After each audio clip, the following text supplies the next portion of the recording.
स्वदेश एजेंडा देख रहे हैं आप। मैं हूं आपके साथ राखी। अनुसूचित जाति और जनजाति के आरक्षण में क्रीमी लेयर को लेकर सुप्रीम कोर्ट के फैसले के विरोध में दलित और आदिवासी संगठनों ने बुधवार को भारत बंद का आह्वान किया। भारत बंद का असर मिला जुला रहा। प्रदर्शनकारी सड़क पर उतरे। भारत बंद पर कुछ राज्यों में भारी बवाल रहा तो कहीं बंद का कोई असर नजर नहीं आया।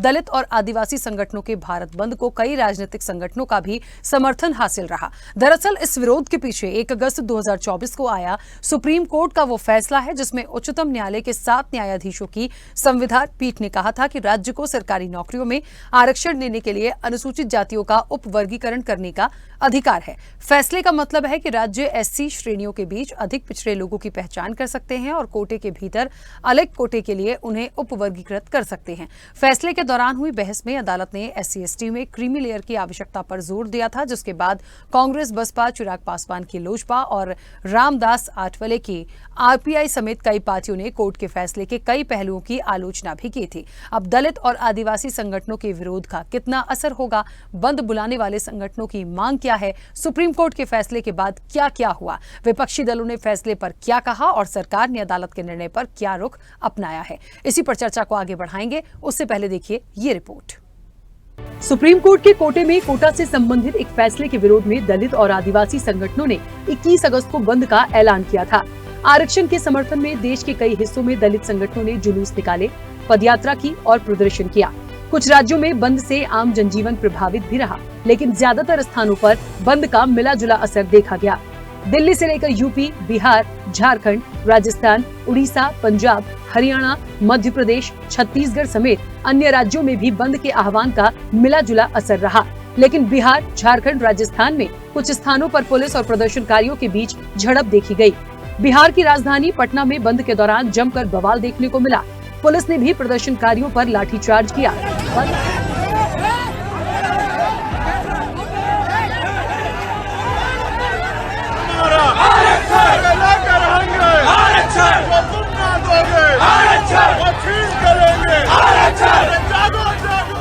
बंद का कहीं ज्यादा तो कहीं कम असर देखा गया। जहां बंद के दौरान प्रदर्शनकारी उग्र हुए, वहां पुलिस को सख्ती भी दिखानी पड़ी। बता दें कि अनुसूचित जाति और अनुसूचित जनजाति के लिए आरक्षण बचाओ संघर्ष समिति ने भारत बंद का फैसला लिया था, जिसे कुछ विपक्षी दलों का समर्थन भी मिला। भारत बंद के फैसले को देखते हुए सरकार ने कानून और व्यवस्था बनाए रखने के लिए जरूरी कदम उठाने के निर्देश दिए गए थे। SC/ST के सांसदों को, जो बीजेपी के सांसद थे, जब उनको लगा कि ये विपक्ष भ्रम फैला रहा है, विपक्ष के MP भी कुछ ऐसा कह रहे हैं कि इस फैसले से क्रीमी लेयर SC/ST में भी आ गया, तो उसके लिए ज्ञापन दिया प्रधानमंत्री जी को 9 अगस्त को। प्रधानमंत्री जी ने कैबिनेट में फैसला करके कहा कि क्रीमी लेयर SC/ST में लागू नहीं है और इस फैसले का पार्ट भी नहीं है, तो वो क्लियर हुआ पार्ट। जो ये ऑब्जर्वेशन सुप्रीम कोर्ट के द्वारा आई है, उस पर हम लोगों की भी असहमति है। ये जो भेदभाव जिसकी वजह से ऐसी कास्ट को संविधान में स्केड्यूल किया गया, तो ऐसे में रिजर्वेशन विद इन रिजर्वेशन हम लोग भी कतई इससे सहमत नहीं है। और लोक जनशक्ति पार्टी रामविलास सुप्रीम कोर्ट में पुनः विचार याचिका दाखिल हम लोग करने जा रहे हैं, ताकि सुप्रीम कोर्ट पुनः अपने फैसले पर बताए। परंतु अब 1 अगस्त 2024 के इस निर्णय के बाद जहां जो पार्टी सत्ता में होगी, वह अपनी अपनी राजनीति के हिसाब से अदलती बदलती रहेगी। इस प्रकार से इस आदेश से ऐसी अनेकों समस्याएं उत्पन्न होंगी, जिसके कारण SC व ST को मिल रहा आरक्षण ये समाप्त हो जाएगा। षड्यंत्र करके हमारे अधिकारों को लूटने का काम किया, छीनने का, तो ये हम बर्दाश्त नहीं करेंगे। डाका नहीं बर्दाश्त करेंगे अपने हकों पे।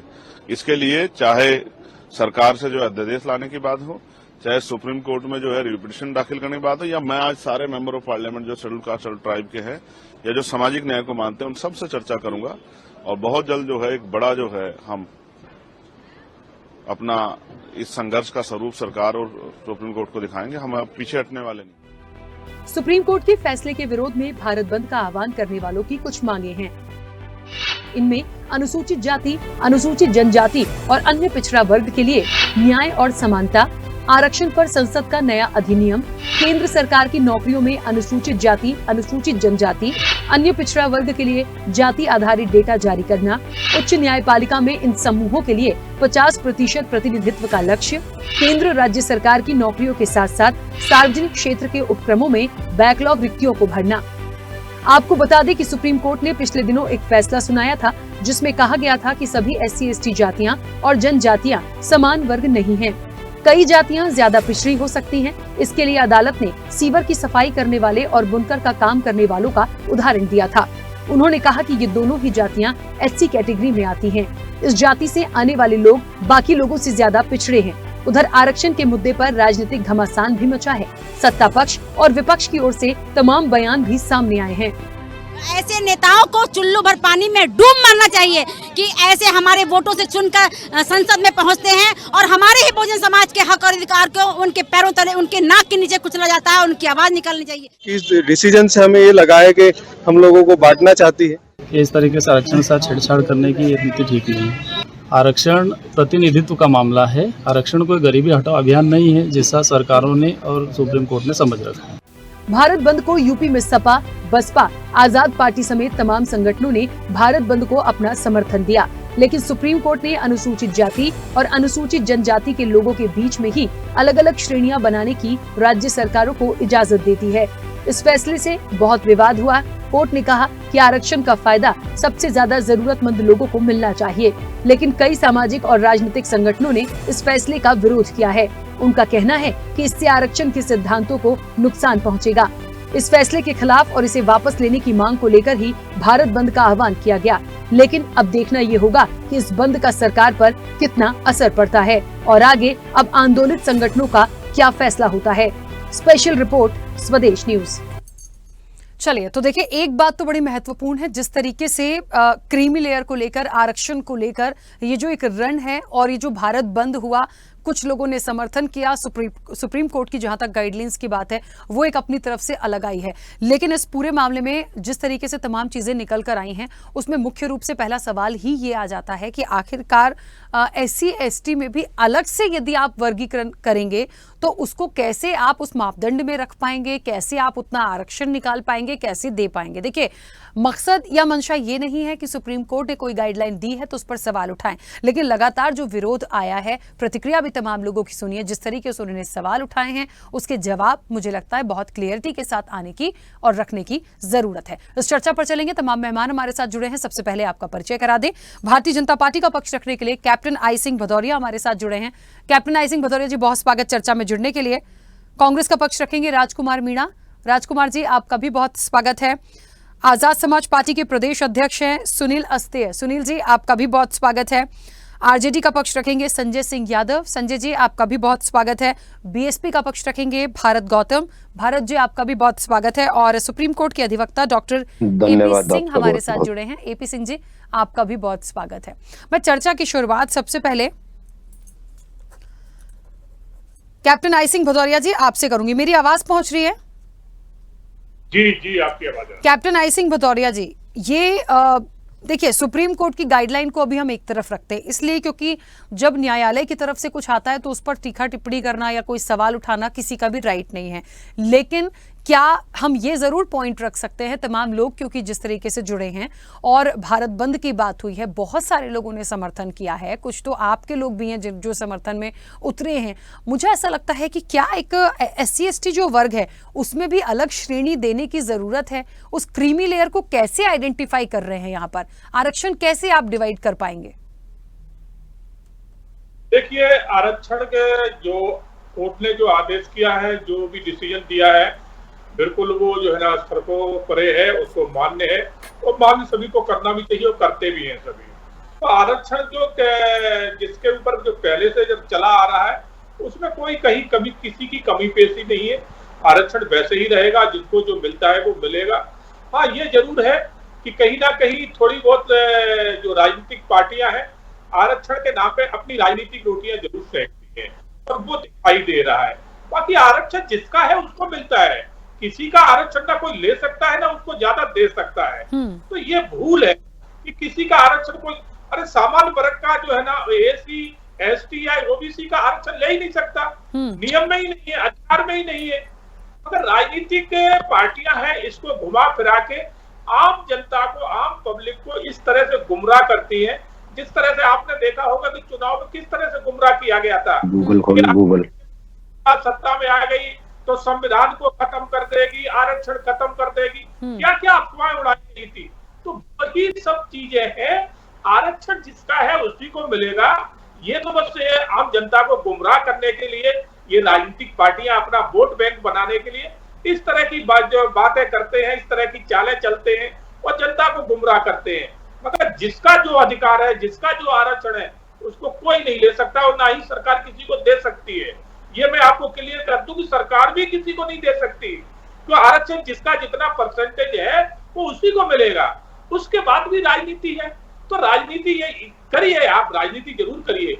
लेकिन कैप्टन आई सिंह भदौरिया जी, सुप्रीम कोर्ट ने तो ये डिसीजन, ये गाइडलाइन जो स्टेट गवर्नमेंट्स हैं उनको दिया है, यही तो बात हुई है। उनसे कहा गया है कि SC ST में भी अलग अलग ये जो श्रेणी की बात निकली है कि उसका राइट है वो कर सकते हैं, उसी पे तो ये भारत बंद और इतनी तमाम चीजें सामने आई हैं।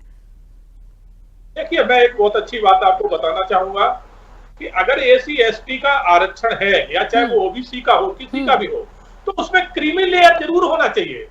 देखो, जिसके 3-4 पीढ़ियों से आरक्षण का लाभ ले चुके, मानो भाई एक IAS बन गया, उसका बेटा भी बन गया, उसका भी बेटा बन गया, अब उनको क्या आरक्षण की जरूरत है? नहीं है, मगर फिर भी बोल ले रहे। अब ये आरक्षण नहीं छोड़ेंगे तो जिनको उसको लाभ मिला ही नहीं, उन्हें मिलेगा कब? कभी नहीं मिलेगा। तो सत्यता तो ये है कि आरक्षण का लाभ जिसको मिलना चाहिए उसको नहीं मिल पा रहा है। उसका मुख्य कारण कौन है? ये लोग हैं कि जिनको आरक्षण की जरूरत नहीं मगर फिर भी ले रहे। आज मैं कहना चाहूंगा कि अखिलेश यादव जी हैं, क्या उनके बच्चों को आरक्षण की जरूरत है? नहीं है। मल्लिकार्जुन खड़गे हैं, SC ST में आते हैं, क्या उनके बच्चों को आरक्षण की जरूरत है? नहीं है, मगर फिर भी वो आरक्षण का लाभ ले रहे हैं। तो जब लेकिन कैप्टन आई सिंह भदौरिया जी, ठीक है, मैं आपकी बात को मानती हूँ, लेकिन मेरा एक पर्सनल मेरा एक पॉइंट है यहाँ पे। देखिए, कोई SC ST वर्ग से पढ़ लिख कर और अपनी मेहनत से यदि IAS ऑफिसर बना है या कोई भी जो आप एग्जाम्पल दे रहे हैं वो बना है, अब उनके परिवार से भी कोई बन जाता है या बन रहा है, लेकिन उनको यदि शुरू से आरक्षण मिला है तो क्या वो आगे जाने के बाद अपना आरक्षण छोड़ दें? देखिए, स्वेच्छा एक अलग बात होती है और उसको हटा देना एक अलग बात होती है। कैसे करेंगे इसको बताइए? मतलब जो नहीं कर पाया उसको वो अपना आरक्षण दे दे, वो भी तो उसी मेहनत से आए होंगे ना। ये मेरा व्यक्तिगत मत है, बाकी ठीक है, सबकी अपनी राय है, जो डिसीजन कोर्ट का है उसके आगे तो कोई सवाल ही नहीं। बिल्कुल, बहुत अच्छी बात आपने कही, बिल्कुल, जिसमें कहीं कोई वो नहीं है। बहुत अच्छी सवाल लिया है आपने कि वो क्यों छोड़ दे। तो यही तो मैं कहना चाहता हूं कि जब तक ये नहीं छोड़ेंगे SC ST को लाभ कभी मिलेगा ही नहीं। ये आज 70 साल हो चुके, जबकि बाबा साहब भीमराव अंबेडकर ने जब संविधान बनाया था, जब ये देश आजाद हुआ था, तो आरक्षण की एक सीमा रखी गई थी कि इतने सालों तक होना चाहिए, उसके बाद उसको खत्म कर देना चाहिए। मगर आज भी आरक्षण चल रहा है और आज भी लोगों को उसका लाभ नहीं मिल रहा है। ठीक है, तो ये आरक्षण कब तक चलता रहेगा देश में? कब तक चलेगा? ठीक है, कैप्टन आई सिंह भदौरिया जी, वापस आऊंगी, एक बार सबकी प्रतिक्रिया आ जाए। राजकुमार जी, आवाज पहुंच रही मेरी? जी बिल्कुल। राजकुमार जी, सबसे पहले तो आपकी प्रतिक्रिया, क्योंकि जिस तरीके से भारत बंद हुआ, सबने इसका एक तरीके से समर्थन में नजर आए हैं और मुझे लगता है विरोध जहां तक है, जो चीजों की बात हो रही है, एक SC ST के लिए अलग श्रेणी बनाने की जो बात होती है, सबसे पहले तो आपकी टिप्पणी उस पर, आपकी प्रतिक्रिया। जी बिल्कुल, हम भारत भर के बंद के समर्थन में तो, और बात होती ST SC की, अगर सब कोटे की, अगर कोटे की हम बात करें तो आरक्षण OBC पे भी लागू है। उच्चतम न्यायालय, माननीय न्यायालय ने अगर कोई आदेश दिया है तो फिर समानता के अधिकार से सबको समान रखिए। आप ST SC पर ही क्यों लागू कर रहे हो? OBC में भी ऐसे कई सारी जातियां हैं जो कुछ ही जातियां आगे बढ़ पा रही लगी, लेकिन बहुत सारी जातियां पीछे हैं। दूसरी में थोड़ा सा कंफ्यूजन ऐसे हो गया, भाजपा प्रवक्ता शायद अपने केंद्रीय नेतृत्व से मिलके नहीं आए। इन्होंने बोला क्रिमिनल लागू होना चाहिए और प्रधानमंत्री जी बोलते कि भारतीय जनता पार्टी क्रिमिनल लागू नहीं होने देगी, यथावत रहेंगे। तो पहले तो इनकी कथनी और करनी में अंतर में थोड़ा आभास होता है कि ये कहना क्या चाहते हैं और जनता को दर्शाना क्या चाहते हैं, राजनीति कौन करना चाहता है। दूसरी बात, जब इन्होंने संविधान बदलने की बात की तो इन्हीं के ही प्रत्याशियों ने लोकसभा चुनाव में भरे मंचों से बोला कि हमें 405 सीटें चाहिए, हमें संविधान बदलना है। किसी दूसरी पार्टी ने नहीं बोला, ये भारतीय जनता पार्टी ने खुद इनके कैंडिडेटों ने बोला है। आप चाहे तो उनके वीडियो भी यहाँ पे उपलब्ध है, मिल सकते हैं। दूसरी बात, अगर आप कोटे में कोटा करके आप ये जो निर्णय आया, इससे आप जातीय संघर्ष पैदा कर रहे हो। आज क्या था, एससी एक थी, एसटी एक थी, आप उनमें भी वर्गीकरण करके आपस में से ऐसा एक तरीके से उनके बीच में आपस में ऐसी लड़ाई पैदा कर दी कि अब वो भी वर्गीकरण के हिसाब से टुकड़े टुकड़े तरीके से अलग अलग हो रहे हैं। तो आप अगर इस देश को एक सूत्र में बांधना चाहते या बिखेरना चाहते, माननीय उच्चतम न्यायालय के फैसले पे कभी कोई वो विरोध नहीं कर सकते, ठीक है, लेकिन कहीं ना कहीं संशय ये भी होता है कि एक खंड मना कर देती कि ये लागू नहीं होना चाहिए, दूसरी खंडपीठ से इसको पारित कर देती। तो कहीं ना कहीं ये चीज है। और हमसे ज्यादा जितने भी ये संगठन है, संयुक्त मोर्चा है, एसटी मोर्चा है, हमारा मानना है कि एक बार केंद्र सरकार को इन सबको बुलाना चाहिए, इनसे बैठ के बात करना चाहिए कि अगर हम क्रिमिनल लागू करें या उप वर्गीकरण करें, कोटे में कोटा करें, तो किस प्रकार से करें, क्या ना करें। ठीक है। आज भी आप देख लो, एक आईपीएस अफसर बन जाता है दलित वर्ग से, तो उसको भी घोड़ी में बैठने के लिए पुलिस की सुरक्षा की आवश्यकता है। अभी भी कोई हालात बदले नहीं है देश में, अभी भी उतने ही छुआछूत है, इतनी अछूत है। अभी भी हमने देखे बड़े बड़े मंदिरों की प्राण प्रतिष्ठा होगी, लेकिन उसमें किसी दलित को या किसी आदिवासी को अभी भी नहीं बुलाया। तो जो कतनी और कननी में और कौन राजनीति कर रहा है, इसके ऊपर ये स्पष्ट, ये साफ है और देश की जनता जानती, कहने की बिल्कुल भी जरूरत नहीं है। ठीक है, चलिए राजकुमार जी वापस आऊंगी। सुनील जी जुड़े हमारे साथ। हाँ जी, जुड़ा हूँ। आवाज पहुंच रही मेरी? हाँ जी आ रही है। सुनील जी देखिए, एक बहुत महत्वपूर्ण बात है, सब लोग क्योंकि वैसे ही बात करेंगे, जिस सवाल को कहते हैं ना कि मैंने एक लाइन उसकी पकड़ी है कि जिसको मिल रहा है, जो कुछ बन गया है, वो स्वेच्छा से अपने आरक्षण को छोड़ना चाहता है वो छोड़ दे, किसी और को देना चाहता है दे दे। लेकिन हम ये चीज कैसे लागू कर सकते हैं कि जिसको शुरू से मिल रहा है, यदि वो कुछ बन गया और अब उसको आर्थिक रूप से जरूरत नहीं है, तो हम कह दें कि भाई आप छोड़िए, तभी दूसरों को मिलेगा। भाई या तो आप एक क्लियरिटी के साथ गाइडलाइंस रखिए कि जो इस वर्ग से हैं उनको इतना आरक्षण दिया जाएगा, अब वो कोई भी हो। तो उस चीज में इतना विभाजन क्यों आ रहा है? ये किसकी डिमांड से ये तमाम चीजें हो रही हैं? और ये स्टेट को दिया गया तो स्टेट तो करेगी ही। देखिए, इसके पीछे आरएसएस जुड़ा है, भाजपा जुड़ी है। भाजपा चाहती नहीं कि एससी एसटी वर्ग एक होके रहे। इन्होंने 2 अप्रैल का आंदोलन देखा, उसमें एससी एसटी समाज ने मिलकर आंदोलन किया, सबसे एकता बनी। एससी में जो जातियां हैं वो सभी एकजुट हुई।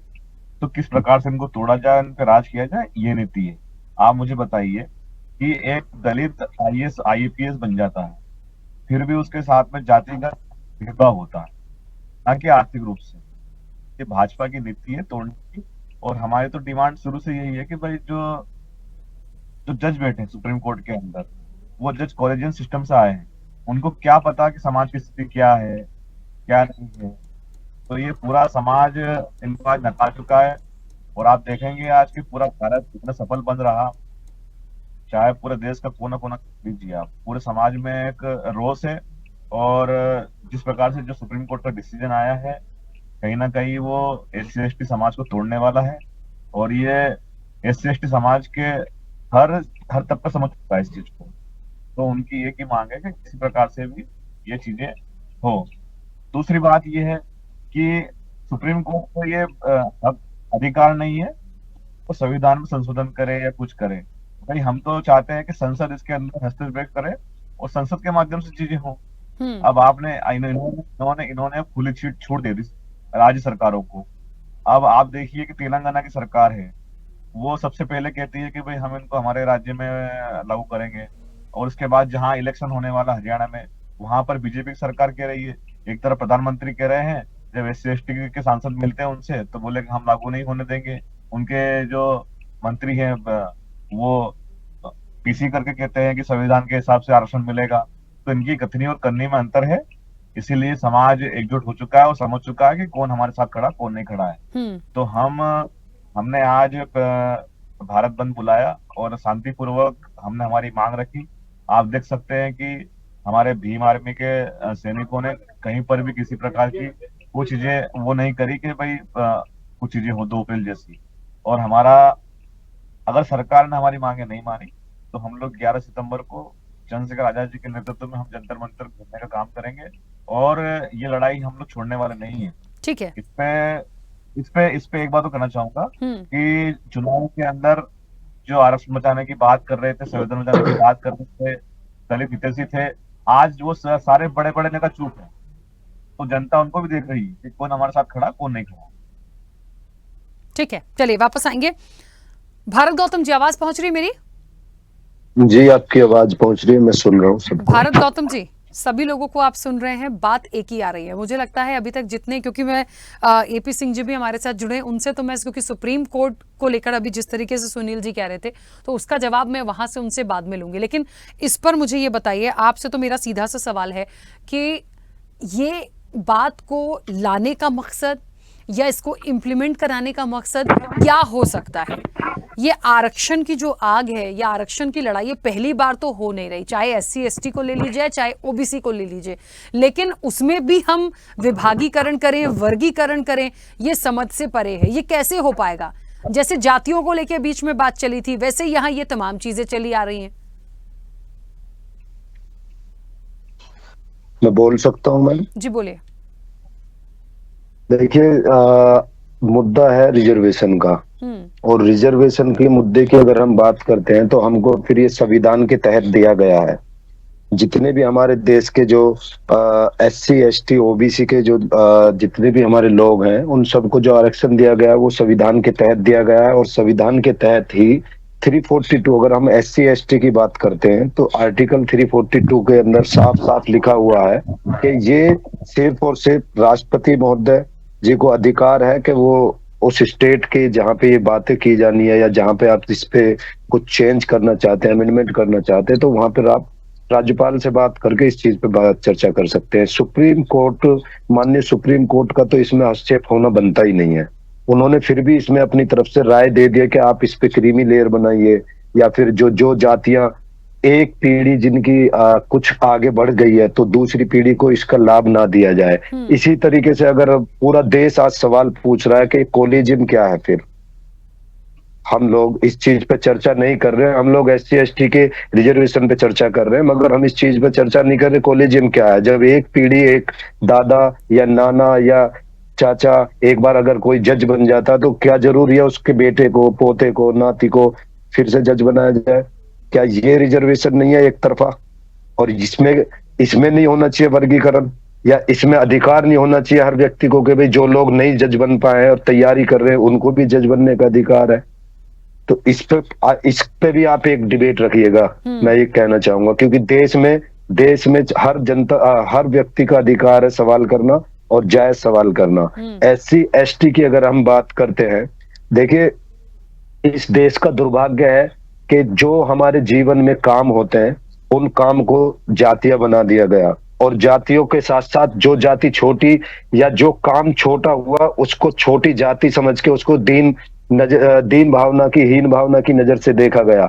जो काम की जातियां इस देश के अंदर बनी हुई है, जैसे बाल काटने का काम है तो वो एक जाति बना दी, बाल दूसरे देशों में भी काटे जाते हैं, मगर वहां कोई किसी को उस नीची नजर से नहीं देखते कि भाई तुम्हारा तो काम ये या तुम्हारी जाति ये है। मगर फिर भी इस दंश को झेलते हुए, इस एक सामाजिक अपराध को झेलते हुए बाबा साहब ने एक संविधान दिया। संविधान के तहत उन लोगों को सामाजिक आधार पर मुख्य धारा में शामिल होने के लिए ये संविधान के तहत रिजर्वेशन दिया गया। लोगों को लगता है कि आर्थिक आधार पर रिजर्वेशन दिया गया केवल, कि आपको आज पैसा अच्छा मिल रहा है तो आपको रिजर्वेशन खत्म कर देना चाहिए, ये लोगों की भूल है। सामाजिक आधार पे आज हम भी शहर के अंदर रह रहे हैं, मगर कोई पूरे देश के अंदर आपको मैं दिखा दूंगा, आप कहोगे वीडियो आपको प्रोवाइड करा दूंगा, जाति के आधार पर लोगों को आज भी हीन भावना की नजर से देखा जाता है, चाहे वो व्हाइट कॉलर पहनकर घूमे या वो फटे हुए कपड़े पहन के घूमे। इस बारे में कोई चर्चा नहीं करता।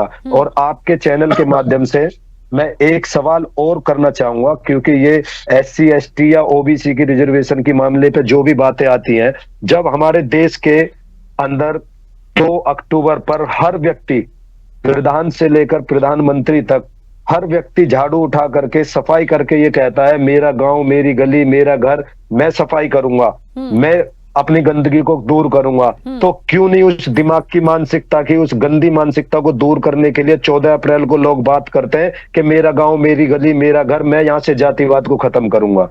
उस दिन क्यों नहीं लोग ये इस तरीके का ऐड लेकर के आते हैं? जैसे दो झाड़ू उठा करके साफ करना और बोल देना कि मैं अपनी गली अपने गांव को साफ करूंगा, बहुत आसान है। मगर इस देश की जो सबसे बड़ी गंदगी है जातिवाद, उसको दूर करने के लिए कोई नहीं आएगा। रही बात SC ST में वर्गीकरण की, जो अन्य जाति आपको बताई गई है कि भाई इन जातियों को आप मेला ढोने वाली जाति या बुनकर जाति, इनको आरक्षण या इनको लाभ नहीं मिल पाया है।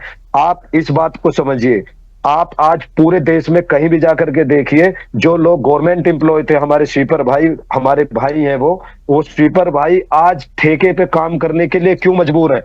आप उनको कम से कम, आप स्वीपर की कम से कम गवर्नमेंट जॉब दे दो, उनको परमानेंट कर दो। 8-8 हजार रुपए में, 10-10 हजार रुपए में पूरा दिन काम करते हैं, मैं देखता हूं पूरे शहर के अंदर। अगर आप इतने हितैषी हो तो कर दो उन सबको परमानेंट, उनको वही कम से कम वो तो नौकरी दे दो जो बेकार परेशान है। मियाँ बीवी दोनों अगर हस्बैंड वाइफ है, वो बेचारे 8-8 हजार रुपए में कर रहे हैं, उनके बच्चे आज रोटी नहीं खा पा रहे सही से। आप सीधा रिजर्वेशन की बात ला करके हम लोगों को लड़ाने का काम कर रहे हो, और कोई आपका इसके पीछे कोई उद्देश्य नहीं है। केवल एकमात्र उद्देश्य है इन सब छोटे छोटी जाति के लोगों को लड़वाओ और आराम से बैठ के तमाशा देखो। ठीक है, चलिए संजय जी, आवाज पहुंच रही है मेरी? जी राखी जी, आवाज पहुंच रही है। संजय जी, मुझे लगता है बड़ा गंभीर विषय है। देखिए, एक तो आरक्षण अपने आप में बड़ा विषय होता है, गंभीर विषय होता है, ऊपर से जब जातियों की बात आ जाए और उस जातियों में भी चुनना पड़ जाए कि क्रीमी लेयर को देखना पड़ रहा है आरक्षण के लिए, तो ये अपने आप में बहुत बड़ा टफ टास्क भी है और समझना बड़ा मुश्किल हो जाएगा कि किसको श्रेणी में रखें, किसको श्रेणी में ना रखें। तो ऐसे में कैसे चलेगा? और यदि सुप्रीम कोर्ट ने जो डिसीजंस हैं वो स्टेट गवर्नमेंट को दे दिए हैं, तो अब आगे क्या आप समझ पा रहे हैं? क्योंकि जो विरोध है, जो आवाज बुलंद की गई है, जो प्रदर्शन है, वो इतनी आसानी से तो नहीं थमने वाला। राखी जी, जहां तक हमारा पार्टी का स्टैंड है, हमारी पार्टी ने भारत बंद का पूरे तरीके से और पुरजोर तरीके से समर्थन किया है। सुप्रीम कोर्ट का जो फैसला है, तो सुप्रीम कोर्ट कुछ कभी कभी ऐसे फैसले कर सकते हैं जो भारत के संविधान के विपरीत भी होते हैं। तो मैं समझता हूं कि ये जो आरक्षण का मामला है, इसमें तो सभी पार्टी के लोग, विपक्ष के लोग ने रोड पर आने का काम किया और सत्ताधारी बीजेपी भी अपने स्टैंड से पीछे हटी। तो ये बहुत बड़ा मुद्दा नहीं है। जहां तक आपने कहा कि आरक्षण के अंदर आरक्षण, जो IAS के बेटे हैं IAS हो जाते हैं, नेता के बेटे नेता हो जाते हैं, जज के बेटे जज हो जाते हैं। तो राखी जी, सबसे बड़ा जो खामी है इस देश के अंदर सिस्टम का है। सुप्रीम कोर्ट के अंदर भी इतनी बड़ी खामी है कि सुप्रीम कोर्ट खुद अपने को सुधारने के लिए तैयार नहीं है।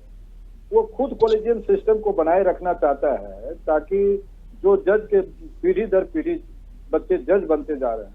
आप ये जान लीजिए कि डिस्ट्रिक्ट कोर्ट के जो जज आते हैं वो कंपटीशन से आते हैं, और हाई कोर्ट और सुप्रीम कोर्ट के में जज वैसे लोग बनाए जाते हैं जो सिफारिश के तहत, चाहे वो जज के परिवार की सिफारिश हो या राजनेताओं की सिफारिश हो, कहीं न कहीं पैरवी के माध्यम से हाई कोर्ट और सुप्रीम कोर्ट के जज नियुक्त किए जाते हैं।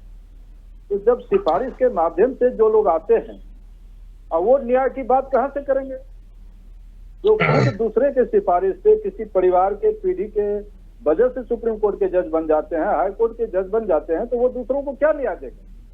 तो मेरा तो स्पष्ट स्टैंड है व्यक्तिगत स्तर पे भी कि सबसे पहले सुप्रीम कोर्ट के अंदर सुधार हो, और संवैधानिक व्यवस्था में सुप्रीम कोर्ट बार बार छेड़छाड़ करता है। अभी आपने देखा कि केंद्र सरकार ने कई एक मामले में अध्यादेश ले आया। कल जो लेटरल एंट्री की बात थी, उसको प्रधानमंत्री ने अपने मंत्री को कहकर उसको वापस करा दिया। तो जहां कुछ ऐसी बात होती है, विपक्ष के लोग रोड पे आते हैं। विपक्ष का काम है, हमारा काम है कि सरकार के द्वारा लिए गए निर्णय में अगर किसी के संविधान के तहत किसी को नुकसान हो रहा है, तो हम लोग रोड पे आते हैं, और सरकार भी देखती है कि भाई इससे हमारा वोट बैंक का नुकसान होता है। अभी 4 राज्य में विधानसभा का चुनाव है, तो भाजपा बैकफुट पे चली गई।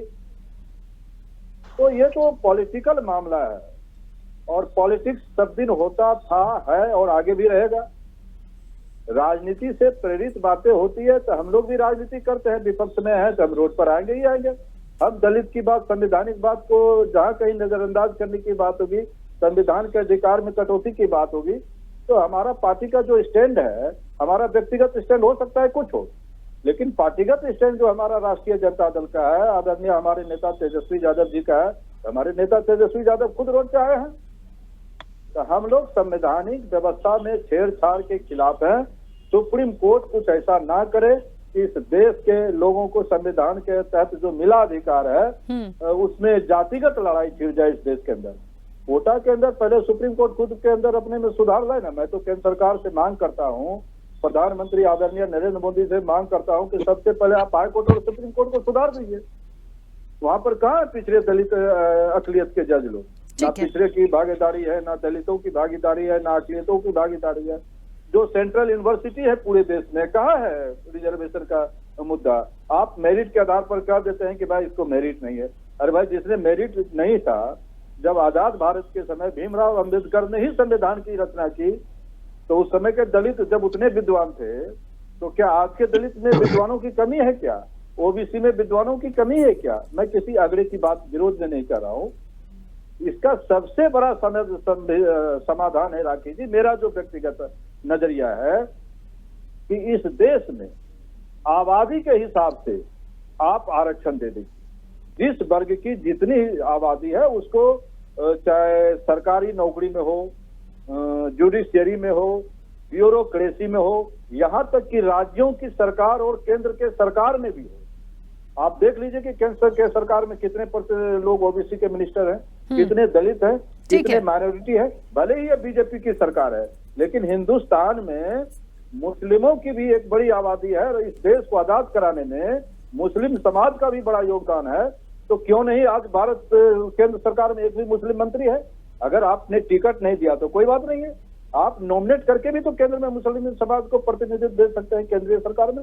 लेकिन भाजपा हिंदुत्व की राजनीति करती है, वो जाति धर्म संप्रदाय की राजनीति करता है, उसका अपना वोट बैंक का हिसाब है। इस हिसाब से वो मुस्लिमों को ना टिकट देती है और ना केंद्र सरकार में प्रतिनिधित्व देती है। ठीक है संजय जी, भाजपा भी राकेश जी आप सुनिए, इसलिए मेरा जो मैं संक्षेप में थोड़ा जल्दी से कि आप हमारा जो स्टैंड है, मैं पुनः केंद्र सरकार से आग्रह करता हूं कि जिस समाज की, जिस जाति की जितनी हिस्सेदारी है उसको आप केंद्र के सरकार में, राज्यों की सरकार में, न्यायपालिका में, ब्यूरोक्रेसी में, यहाँ तक कि अब जो टिकट बंटवारा हो विधानसभा लोकसभा का, उसमें आप हिस्सेदारी दे दीजिए। ये मामला सदा के लिए खत्म हो जाएगा जातिगत और धर्म के आधार पर। तब आएगा कि जब सभी पार्टी इस सब करे। जरा सुन लीजिए, जब सभी पार्टी सर, संजय जी दूसरे राउंड में सर, बहुत ज्यादा लंबा हो रहा है सर, नहीं इतनी देर नहीं ना, प्लीज 1 मिनट रुकिए। अच्छा एक सेकंड, जब सभी पार्टी इस बात को मान लगी तो पुनः ये विकास के एजेंडे पर इस देश की राजनीति लौट आएगी। राखी जी, ये मेरा अपना ओपिनियन है। ठीक है, एपी सिंह जी आवाज पहुंच रही मेरी? एपी सिंह जी आवाज आ रही है आपकी? अच्छी आवाज आ रही, बोलिए आप। एपी सिंह जी, जो सुप्रीम कोर्ट ने अपना डिसीजन दिया है, जो गाइडलाइंस आपने सामने रखी है, उसका भी विरोध है। हालांकि ठीक है, उसके आगे कोई कुछ कह नहीं सकता, लेकिन प्लीज थोड़ा सा ये बताइए, थोड़ी क्लियरिटी दीजिए कि SC ST में भी जो अलग से श्रेणी बनाएंगे, क्रीमी लेयर और आरक्षण की जो बात की गई है, उसका क्या मतलब है? उसका देखिए राखी वर्मा जी, आप बहुत देश की वरिष्ठ पत्रकार हैं और आपका चैनल पूरी दुनिया में बौद्धिक चर्चा के लिए जाना जाता है, देखा जाता है। और आपने इसलिए आज इस मुद्दे को उठाया क्योंकि आज भारत बंद का भी आह्वान किया गया था राजनीतिक दलों के द्वारा और संगठनों के द्वारा। विषय यह है, माननीय सर्वोच्च न्यायालय का जो आशय है, क्रीमी लेयर मतलब जो पीढ़ी दर पीढ़ी IAS है, पीढ़ी दर पीढ़ी IPS है, क्या उसे आज आरक्षण की जरूरत है या उस व्यक्ति को आरक्षण की जरूरत है जो गांव, गरीब, दलित, शोषित, वंचित परिवार से आ रहा है, आज भी सब्जी की रेहड़ी खानदान चला आया, आज उसी मोची की दुकान पीढ़ी दर पीढ़ी चली आ रही है, उसके बच्चों को यदि आरक्षण मिलता है, उसकी बेटी और बेटी को आरक्षण मिलता है, तो शायद उसके जीवन में आमूलचूल परिवर्तन आने की आशंका व्यक्त पहुंच सकती है, आशा की जा सकती है। न कि इस तरह से लगातार एक ही व्यक्ति लेता जा रहा है। जीतन राम मांझी जी जो वर्तमान में केंद्रीय मंत्री हैं, हिंदुस्तानी आवाम पार्टी के मुखिया, और उन्होंने तालकटोरा इंडोर स्टूडियो में अपने राष्ट्रीय अधिवेशन में खुलेआम कहा था कि मैं, मेरा बेटा, मेरा परिवार आरक्षण का लाभ नहीं लेता है, मैं नहीं लेना चाहता हूं, कब तक लेता रहूंगा?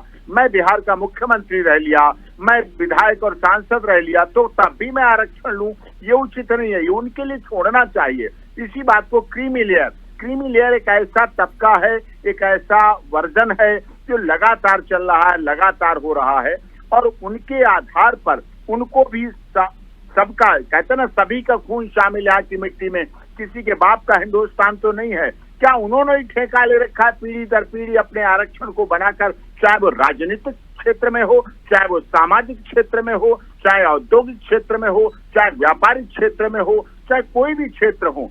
क्रीमी लेयर को ये समझना चाहिए, वो कैटेगरी अलग करनी पड़ेगी। जिसको जरूरत नहीं है, जिसको आवश्यकता नहीं। आरक्षण क्या था? आरक्षण पहले 10 साल के लिए इसलिए दिया गया था कि एक वीकर पॉइंट है, हमारा वीकर सेक्शन है, कमजोर है समाज का। जब हम आजादी होते हैं, हम उन्हें मजबूत करना चाहते हैं। जैसे घर में किसी को डायरिया, डिसेंट्री हो जाता है, कोरोना हो जाता है, पीलिया हो जाती, जॉन्डिस हो जाती, हम उसे एक्स्ट्रा एनर्जी देते हैं, उसे नारियल पानी देते हैं, एक्स्ट्रा दूध देते हैं, एक्स्ट्रा प्रोटीन देते हैं, उसे विटामिन देते हैं, हम मिनरल्स देते हैं, हम उसे मजबूत करते हैं, वो खड़ा हो जाता है, जब चलने लगता है, सबके बराबर हो जाता है, फिर से चलने लगता है, फिर वो नॉर्मल सबके साथ भोजन करता है, जैसा सब लोगों को खाना मिलता है, जितना सबको दूध मिलता है, जितना सबको फल मिलता है, उस तरह मिलता है। तो अब जो समाज क्रीमी लेयर का हो चुका, जो डिसाइडेड हो चुका कि बहुत अलग तरह का है, अगर वो आरक्षण का लाभ लेगा तो आरक्षण का लाभ लेने वाले उन पीढ़ी के लोगों के, उन लोगों को जिनको सच्चे मायनों में जरूरत है, जिनको आज भी 78 में स्वतंत्रता दिवस मनाने के बाद भी आज उनका परिवार उसी तरह रह रहा है, कुछ लोगों के घर नहीं है, जिनकी कोठियां और बंगले हैं, वो आरक्षण के आधार पकड़ लेते हैं। तो वो घर वाला जिसका घर नहीं है, जिसकी टूटी झोपड़ी है, जिसकी साइकिल के टायर के ट्यूब भी कई बार फट चुके हैं और पंचर हो चुके हैं, नहीं लग पा रहे, उसके लिए कौन सोचेगा? उसके लिए स्वदेश न्यूज चैनल सोचेगा, उसके लिए राखी वर्मा जी सोचेंगी, उसके लिए माननीय सर्वोच्च न्यायालय सोचेगा। राजनीतिक दल सोचे ना सोचे ये अलग बात है, वोट बैंक की राजनीति करें ना करें वो अलग बात है, लेकिन सच्चाई से रूबरू होना पड़ेगा। तो सर, सबको समान रूप से आरक्षण दे दें तो ये, मुझे लगता है ये बात ही सामने नहीं आएगी। हाँ, अगर EWS से आर्थिक, मेरी बात को समझिएगा सर, थोड़ा सा समझिए। मैंने अब इस चर्चा की शुरुआत में एक पॉइंट रखा था और मैं उसी पर अभी भी मेरा ये व्यक्तिगत मत था। आपने कहा कि एक व्यक्ति के पास, ठीक है, एक व्यक्ति को आरक्षण मिल रहा है, ठीक है, वो पढ़ लिख गया, बहुत अच्छा हो गया, वो ग्रो कर गया, उसने मकान बना लिया, वो बहुत अच्छी एक लाइफ जी रहा है, चलिए मैंने माना, ठीक है। अब आप कह रहे हैं उसको आरक्षण की क्या जरूरत है? सर, उसी वर्ग का यदि दूसरा व्यक्ति प्रॉपर नहीं पढ़ पाया, उतनी मेहनत नहीं कर पाया, घर नहीं बना पाया, तो क्या पहला व्यक्ति अपना आरक्षण छोड़ देगा? स्वेच्छा से छोड़ना चाहता है कि मेरे साथ का कोई व्यक्ति बढ़ रहा है वो दे दे। देखिए, स्वेच्छा एक अलग बात हुई, लेकिन यदि उसको फायदा मिला है और वो उस चीज को लेते लेते बढ़ा है तो कोई क्यों छोड़ेगा? सर, फायदा सबको बहुत अच्छा लगता है, कोई छोड़ता है क्या? आप खुद सोचिए ना। देखिए, जब मोदी जी की सरकार 2014 में आई थी तो गैस सब्सिडी के लिए उन्होंने सोचा कि हम उस घर में गैस सिलेंडर पहुंचाएं जहां वर्षों से कभी चूल्हा के अलावा कोई खाने का साधन नहीं था। भट्टी पे औरतों की आंखें अंधरा जाती थी धुएं में करते करते। उन्होंने लोगों से सब्सिडी छोड़ने को कहा और मुझे गर्व है अपने देश पर, इस देश में करोड़ों लोगों ने सब्सिडी छोड़ी और उसके आधार पर वो करोड़ों की सब्सिडी लोगों को मिली, आज मिल रही है। तो उसमें परिवर्तन क्या, हृदय परिवर्तन कभी हो सकता है। अंगुलीमाल डाकू था। एपी सिंह जी, ये तो वही बात है स्वेच्छा की। भाई, उन्होंने अपील करी, जिन्हें छोड़ना था उन्होंने छोड़ा। अब जिसे नहीं छोड़ना उसके साथ जबरदस्ती कैसे कर सकते हैं? या तो उसकी एक गाइडलाइन अलग से बनाइए कि भाई इसको करना ही है या ऐसा हो सकता है, नहीं तो ऐसे ही विरोध होगा, सड़कों पर लोग होंगे। नहीं, पहले भी एक बार SC/ST एक्ट के मिसयूज के संबंध में माननीय सर्वोच्च न्यायालय ने एक ऐसा आदेश दिया था, उस पर भी सड़कों पर विरोध हुआ, ऑर्डिनेंस आया। तो समस्या ये है, अगर आर्थिक आधार पे आरक्षण हो तो निश्चित तौर पर हमारे देश का हर व्यक्ति, गरीब जो शोषित है, वंचित है, जो अभी भी उस रास्ते पर नहीं पहुंच पाया, आज भी उसके घर पे दवा के लिए पैसे नहीं है, बच्चों के पहनने के लिए कपड़े नहीं है, ठंड में ठिठुर के मर जाते हैं। कुपोषण की तो बात यहाँ तक कीजिए, उसको 2 जून की रोटी और चटनी नहीं मिल पा रही है। शायद उसी की योजना को समझकर 80 करोड़ लोगों को राशन और भोजन देने की व्यवस्था सरकार ने की। उनकी यही परिकल्पना रही होगी कि कोई भोजन की वजह से स्कूलों में भोजन चलाया गया। किस लिए?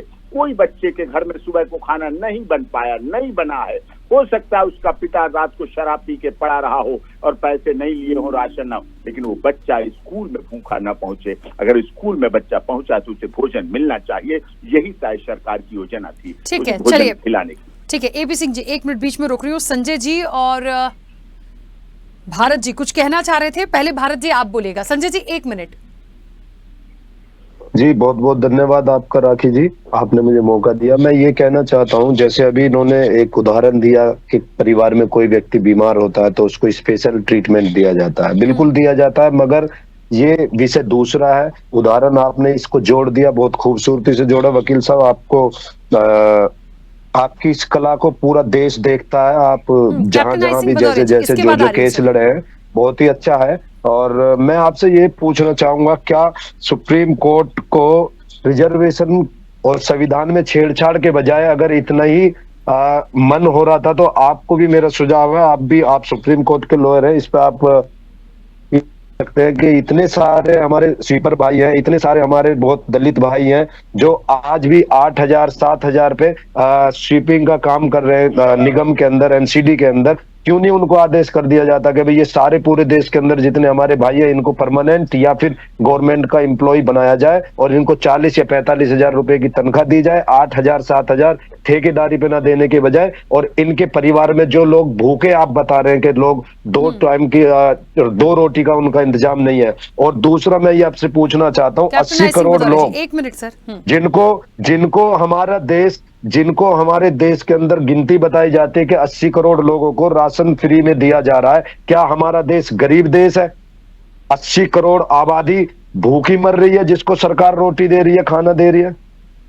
इस चीज पे सुप्रीम कोर्ट क्यों नहीं संज्ञान लेता है कि भाई वो 80 करोड़ लोग जिनको राशन सरकार दे रही है, तो इसका मतलब इतनी बड़ी आबादी हमारे देश के अंदर भूखी मर रही है। भारत जी 1 मिनट रुकिएगा, मैं 2 रोटी का इंतजाम नहीं कर सकती।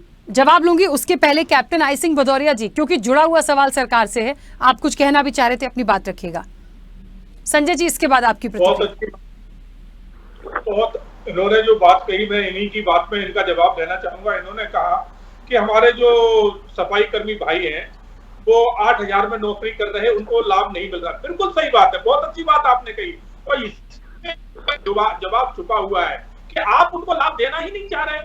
आप कह रहे हैं कि आरक्षण मुझे ही मिलता रहे, उन गरीबों को ना मिले। तो जब तक आप आरक्षण छोड़ेंगे नहीं, आप क्रीमी लेयर में जा चुके हैं, आप 3-4 पीढ़ियों से आरक्षण का लाभ ले रहे हैं और आप फिर भी नहीं छोड़ना चाह रहे, तो उन बेचारों को कहां से मिलेगा? सीटें तो गिनी चुनी है ना, इतनी तो सीटें है नहीं कि सबको दे दी जाएंगी। सीट सरकारी नौकरियां तो गिनी चुनी है, उनकी एक समय सीमा लिमिट है कि कितनी है, किस डिपार्टमेंट में कितने होना चाहिए। अब आप चाहोगे कि हम ही लेते रहे, हमारे बच्चे ले लें, हमारे नाती पोते ले लें, दूसरा बगल वाला भले ही आपकी जाति का है, आपके समाज का है, मगर आप चाहते हो इसको नहीं मिले, ये आज भी मजदूरी करे, आज भी ये गलियां साफ करता रहे, आज भी ये ऐसे कर्म करता रहे, मगर हमारे बच्चे जरूर IAS बन जाए, IPS बन जाए। तो सर किसी भी योजना का लाभ प्रॉपर डिस्ट्रीब्यूट करें ना, डिस्ट्रीब्यूशन प्रॉपर करें।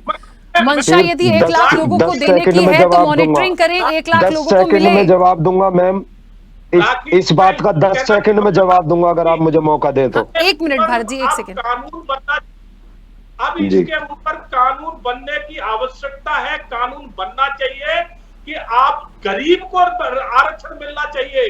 जो गरीबी रेखा से बाहर निकल चुके हैं उन्हें जरूरत नहीं है।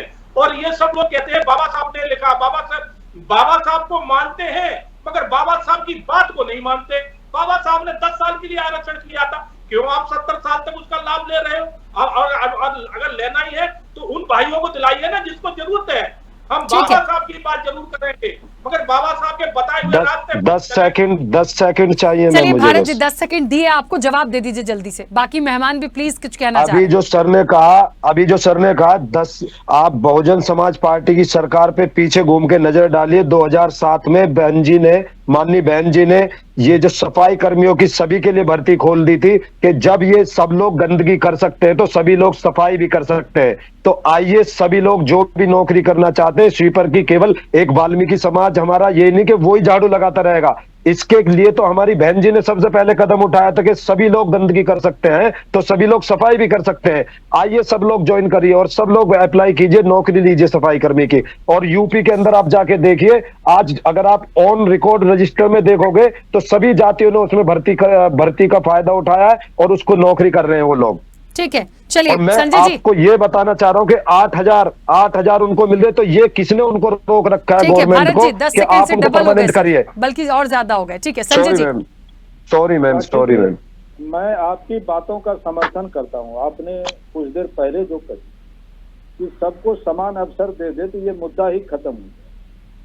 यही बात मैंने कहा था कि जिसकी जितनी जनसंख्या उसकी उतनी हिस्सेदारी आप दे दीजिए तो ये मामला खत्म हो जाएगा।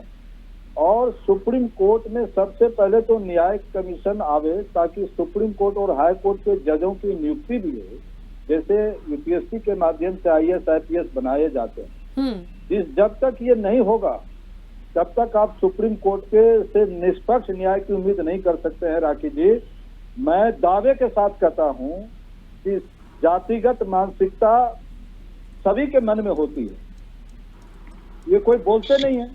कहीं ना कहीं बड़े पद पर बैठे व्यक्ति भी उसके अंदर भी एक सॉफ्ट कॉर्नर होता है कि हमारे समाज के लोग हैं, थोड़ा सा जरा देख लो। लेकिन कानून ऐसा है तो उस कानून में खामियां है। मैं खुद भी एक लॉयर हूं और मैं बता दूं कि डिस्ट्रिक्ट जज का जज कमीशन से आता रहा, हाईकोर्ट और जज सुप्रीम कोर्ट का जज जो है कमीशन से नहीं आता है।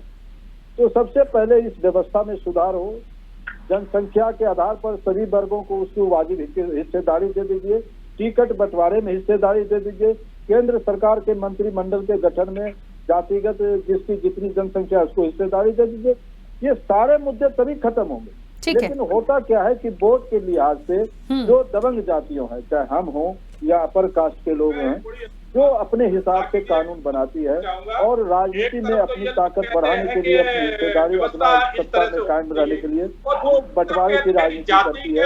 ये कोटा के अंदर कोटा, आप देखें कि बिहार में भी तीसरे वर्ग में अति पिछड़ा वर्ग कर दिया नीतीश कुमार ने। क्या था तीसरे वर्ग एक ताकत था, नीतीश कुमार को अपनी राजनीति करनी थी, उसने बिहार में भी तीसरा में अति पिछड़ा कर दिया। तो ये सब चलते रहेगा राजनीति, संवैधानिक सिस्टम है, ये होते रहेगा। आपने जो बात कही मैं पुनः ठीक है, एक मिनट, चलिए सबको भरपूर समय मिला है, 1 मिनट रुकिए। राजकुमार मीणा जी हमारे साथ जुड़े। चलिए राजकुमार मीणा जी डिस्कनेक्ट हो गए हैं। सुनील अस्ते जी, आवाज पहुंच रही है? सुनील अस्ते जी भी मुझे नहीं सुन पा रहे हैं। ठीक है, खैर AP Singh ji, supreme court को लेकर सवाल उठे थे, आवाज पहुंच रही है तो जवाब दीजिएगा, क्योंकि भारत जी ने सवाल उठाए थे। जी बताइए। AP सिंह जी, भारत जी ने जो BSP का पक्ष रख रहे हैं, कई सारे सवाल उठाए थे, सफाई कर्मचारियों की नियुक्तियों को लेकर उठाए थे। मैं उनके सवाल से बिल्कुल सहमत हूं। हमारे देश के दलित शोषित वंचित व्यक्ति को क्यों उसी की एक की जिम्मेदारी है, और इसीलिए आरक्षण आज भी जारी है। नहीं तो आरक्षण 10 साल आजादी के, जब 45 में आजादी हुई तो 55 में आरक्षण खत्म हो जाता। इसी भावना से कि हमारे देश के शोषित वंचित पीड़ित परिवार के लोग भी संसद में पहुंचे हैं, विधानसभा में पहुंचे हैं। माननीय मोदी जी, देश के प्रधानमंत्री ने वाराणसी में अपने सफाई कर्मचारियों के साथ, वहीं उन्हीं के साथ अपनी कुर्सी हटा के रख ली और नीचे बैठ के सबके साथ समानता का संदेश दिया। प्रभु श्री राम जो अयोध्या के मंदिर पर बहुत बवाल हुआ, प्रभु श्री राम ने शबरी के जूठे बेर स्वाद चखने के लिए नहीं खाए थे, उन्होंने समानता का व्यवहार लाने के लिए खाए थे कि सब में समानता हो और सब में समानता पहुंचे। महर्षि वाल्मीकि ने लवकुश का पालन पोषण किया, उसका आप देख रहे हैं अयोध्या में अगर कोई सबसे पहले बना तो महर्षि वाल्मीकि इंटरनेशनल एयरपोर्ट बनाया गया। ये हमारा इतिहास रहा है, हमारा गौरवमय इतिहास रहा है। ये राजनीति जब से आई है तब से ऊपर नीचे हुआ है, लेकिन आज भी हमारी ग्रामीण परंपरा में देखिए, मैं अपने उस राजपूतानी परिवार की बात कर रहा हूं जहां हमारे शादी ब्याह तिलक और जो भी कार्यक्रम होते थे, जब तक हमारे परिवारों के सारे लोग, उस समय सफाई कर्मचारी बोले जाते थे, उस समय संडास होता था बहुत समय पहले, आज तो सब शौचालय बन गए हैं, लेकिन जब तक हम उनको चाची, ताई, काकी, मामी, नानी शब्दों से वो हमें पुचकार न लें, वो हमें घोड़े पर न बिठा लें, वो हमारे हाथों की पुच्ची न ले लें, वो हमसे गले न लग लें, और कोई अगर हमारे शादी करने आया है, वो जब तक उनके कपड़े सही ढंग से नहीं लाता था, उससे कह दिया जाता था हमारे लोगों के कपड़े सबसे अधिक अच्छे होने चाहिए। हमारे दामाद के कपड़े हो ना हो कोई फर्क नहीं पड़ता, हमारी बेटी के कपड़े हो ना हो कोई फर्क नहीं पड़ता, लेकिन हमारे उस शोषित वंचित समाज के लिए होना चाहिए। और ये शोषित वंचित शब्द प्रयोग करना मुझे अच्छा नहीं लगता। अपने हैं वो, हम वहाँ कोई ऐसे शब्द नहीं बोले जाते हैं। तो उनके लिए जिम्मेदारी निभाना सरकार की जिम्मेदारी है ना एपी सिंह जी, सरकार करे ना, उनके लिए आरक्षण दीजिए ना, सबको एक जैसे कर दीजिए। भाई कौन कह रहा है कि वो शोषित वंचित, कोई नहीं कहना चाहता। मुझे ये बताइए, SC ST में एक व्यक्ति कोई और है, एक व्यक्ति कोई और है, तो क्या हम एक को शोषित वंचित बोलेंगे, दूसरे को SC ST बोलेंगे? हैं तो दोनों समान, तो दोनों को समान वितरण भी कर दीजिए। बात ये हो रही है। निश्चित तौर पर सरकार इसके लिए महत्वपूर्ण कदम उठाएगी। सरकार का जो नारा दिया था 14 में, सबका साथ, सबका विकास, सबका विश्वास और सबके साथ न्याय, उनमें देश के सभी लोग आते हैं, 140 करोड़ लोग आते हैं, और सबका साथ, सबका विकास, सबका विश्वास और सबके साथ न्याय पूरे दिल से होना चाहिए, पूरी भावना से होना चाहिए। न्याय तो होना चाहिए, लेकिन सर सुप्रीम कोर्ट ने तो डिसीजन दे दिया है कि SC ST में भी अलग अलग श्रेणियां रखो। ये क्राइटेरिया तो सुप्रीम कोर्ट ने ही दे दिया है, राज्य सरकार को आदेश भी दे दिए हैं। तो अब कैसे होगा बताइए? ये जंग तो जारी रहेगी, फिर कोई मामला थमेगा ही नहीं, इलेक्शन भी है। और इसमें स्वेच्छा से या तो प्रधानमंत्री जी अनुरोध करें या देश की, देखिए ये हमारे देश का गौरव ही है, ये हमारे देश के संविधान की जीत है, ये हमारे देश के 140 करोड़ लोगों की जीत है, ये हमारे देश की मीनू वर्मा जैसी वरिष्ठ पत्रकार स्वदेश चैनल, राखी वर्मा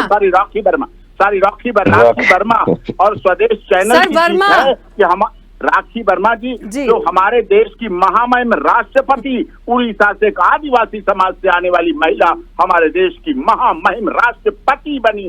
राष्ट्रपिता तो थे, लेकिन राष्ट्रपति भी हमारे देश की महिला बन सकती है। ये हमारे लिए गर्व की बात है, गौरव की बात है, विश्वास की बात है, भरोसे की बात है। ये इस पर हमें चलना है। और ये जो बातें हैं इनको देखिए, स्वेच्छा से जो छोड़ना चाहें, स्वेच्छा से अपने हृदय परिवर्तन करना चाहें, बहुत से लोग चाह रहे हैं, ऐसा नहीं है। एपी सिंह जी, मैं बीच में रुकूंगी, मैं मानती हूं आपकी बात को, लेकिन जहां ये स्वेच्छा वाली बात है वहां पे मुझे नहीं लगता कि बहुत सारे लोग या पूरे ही लोग स्वेच्छा दिखाएंगे।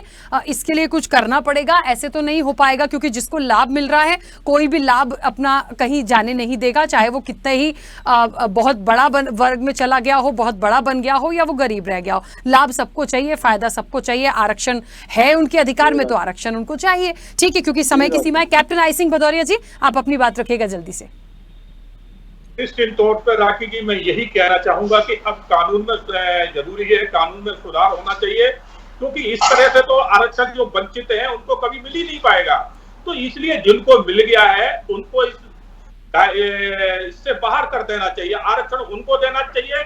आज जिनको जरूरत है, जरूरतमंद को आरक्षण मिलना चाहिए, जाति के नाम से बिल्कुल बंद किया जाना चाहिए, नहीं तो ये आरक्षण हम सदियां निकल जाएंगी, आरक्षण कभी किसी को मिल ही नहीं पाएगा। बस वही लेते रहेंगे जो सक्षम है, और आज भी वही हो रहा है, जो सक्षम है उनको आरक्षण मिल रहा है, और जो बेचारे सक्षम नहीं है वो आज भी मजदूरी करके अपने बच्चों को पेट पाल रहे हैं। चलिए, इसका एक हल निकल सकता है, और वो ये है कि एक बार इस पर विचार करने की जरूरत है। सुप्रीम कोर्ट ने जो गाइडलाइंस दी हैं उस पर भी एक बार विचार हो सकता है। गवर्नमेंट अपनी तरफ से जो बात कर रही है उस पर विचार हो सकता है। जितने पैनल के लोगों ने अलग अलग पार्टी से अपना पक्ष रखा है और उन्होंने जो भारत बंद के समर्थन में थे, जो सड़कों पर थे, उनकी बात को भी समझिए। जो हो सकता है समान रूप से उसको कर दीजिए, तो मुझे नहीं लगता किसी आंदोलन की जरूरत पड़ेगी। अब आने वाले समय में कितना बदलाव हो सकता है ये देखने वाली बात होगी। फिलहाल समय हो गया। आप सभी का बहुत शुक्रिया इस चर्चा में जुड़ने के लिए। तो निश्चित तौर पर देखिए, एक चीज बहुत महत्वपूर्ण है, आरक्षण की आग। और आरक्षण को लेकर ये जो जंग है, ये जो लड़ाई है, ये आज पहली बार नहीं हो रही, पहले भी हुई है। लेकिन ये जो डिसीजन आया कि SC ST वर्ग में भी अलग अलग श्रेणी दी जाएगी, क्रीमी लेयर की बात हो रही है, तो जाहिर तौर पर आग तो लगना ही थी। अब देखिए क्या इसमें कोई बदलाव होता है इस डिसीजन में, आगे सरकार क्या करती है, ये देखने वाली बात होगी। चर्चा में इतना ही। बने रहिए स्वदेश न्यूज के साथ, सबसे पहले देश।